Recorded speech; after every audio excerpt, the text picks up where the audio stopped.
अच्छा, मैं एक चीज पूछता हूं आपसे, आज अगर आप भूल जाइए किसके मन में किसके प्रति इंटेलेक्चुअली मतलब आइडियोलॉजिकल बेंट ऑफ माइंड क्या है, कोई भी किसी भी सेक्शन का व्यक्ति सुन रहा हो, प्रधानमंत्री का आज का भाषण अगर कोई सुन ले और ये उसको ना बताया जाए कि नरेंद्र मोदी ने ये बोला है, तो आपको उसमें क्या चीज खराब लगेगी?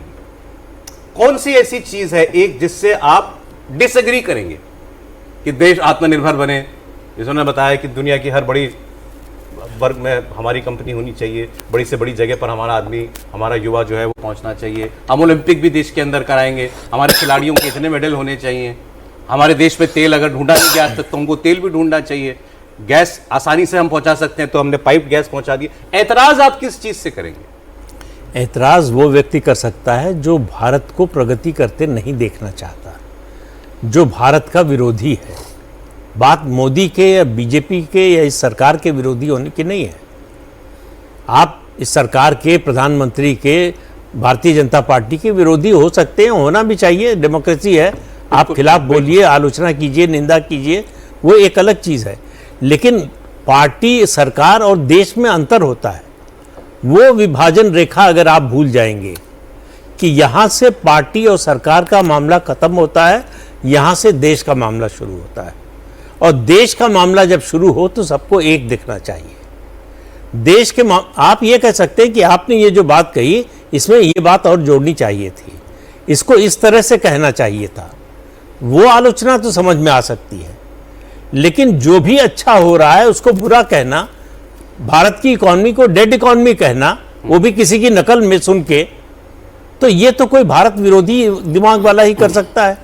नहीं, आज जैसे दिमागी नक्सल के कॉन्सेप्ट से आप एतराज कर सकते हैं, उसके अलावा जो बाकी सब जो था उसमें ऐसी कोई बात नहीं थी जिससे मतलब कोई भी आदमी एसोसिएट ना होना चाहे।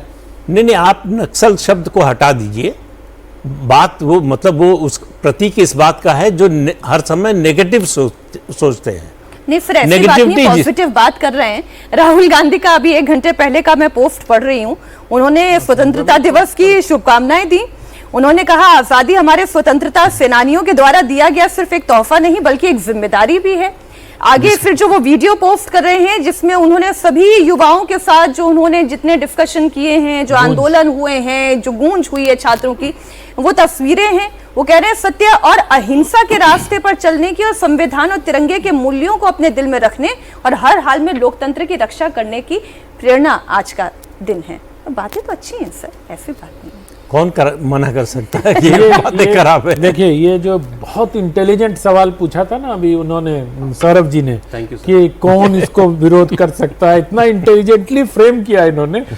वही है राहुल गांधी का ट्वीट, जिसने भी लिखा है बहुत इंटेलिजेंटली लिखा है। इसमें गलती ढूंढो तो जाने। एक जब हम लोग बचपन थे ना तो पराग टाइप एक पत्रिका आती थी, उसमें दो पिक्चर होती थी, गलतियां ढूंढनी होती थी या मिसिंग चीजें ढूंढनी होती थी। आप लोग जो चर्चा कर रहे हैं परंपरा तो राहुल जी ने बना दी ना सर, कि अब नेता विपक्ष नहीं जाएगा वहां। हो गया ना 2 साल कम से कम, तो परंपरा बनने में कितना साल लगता है सर? आप तो बहुत अनुभवी हैं। प्रधानमंत्री को गाली दे सकता है नेता, परंपरा की नींव डाल दी ना। अब जो व्यक्ति प्रधानमंत्री को तू तड़ाक करे, उससे आप लोग परंपरा, मर्यादा, जाने क्या क्या बड़े बड़े शब्द वो कह रहे हैं। वो कहता है वो आएगा, वो जाएगा, उसको ऐसे कर देंगे, उसकी नींद उड़ा देंगे, उसको नींद नहीं आती, सोता नहीं है, नींद हराम कर देंगे उसको। अरे, और आप अपेक्षा कर रहे हैं कि वो लाल किले पर प्रधानमंत्री का 76 मिनट का भाषण भी सुने, अच्छी बात हो तो उस पर ताली भी बजाएंगे। अजीत जी कह रहे हैं उनसे ताली भी बजवाना चाह रहे। भाई ऐसा कैसे संभव है सर? मतलब जिस आदमी को भाषा की मर्यादा नहीं है तो वो आचरण की मर्यादा कैसे समझेगा सर? मैं तो मूल प्रश्न ये उठाता हूं कि भारतीय राजनीति का जो लो अभी हम देख रहे हैं उसमें ये सब बातें बेमानी है। जब आप मर्यादा की और संसदीय परंपराओं की, शब्दावली की बात करते हैं, हमारी राजनीति इस समय सबसे निम्नतम स्तर पर है। आप हिरेन मुखर्जी और जवाहरलाल नेहरू के भाषणों को देखिए।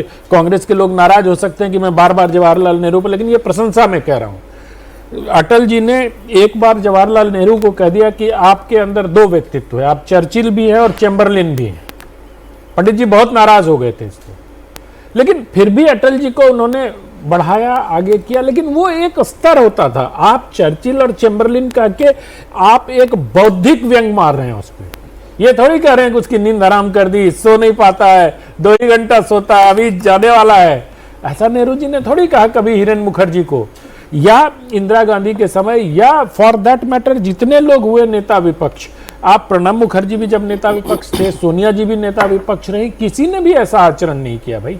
ये लोकतांत्रिक मूल्यों में, जिस मूल्य की बात अभी मीनाक्षी जी आप पढ़ के बता रही हैं कि वो लोकतांत्रिक मूल्यों और इसकी बात करें, मूल्यों की तिरंगे का मूल्य यही तो है कि आप भाषा में, आचरण में एक ऐसी सौम्यता लेकर सार्वजनिक जीवन में उपस्थित होते हैं जहां सुनने वालों को यह लगता है कि अच्छा आपने कोई आदर्श प्रस्तुत किया। ये क्या आदर्श प्रस्तुत किया जा रहा है जहां प्रधानमंत्री से को और गृह मंत्री को इस तरह की बातें बोली जा रही है?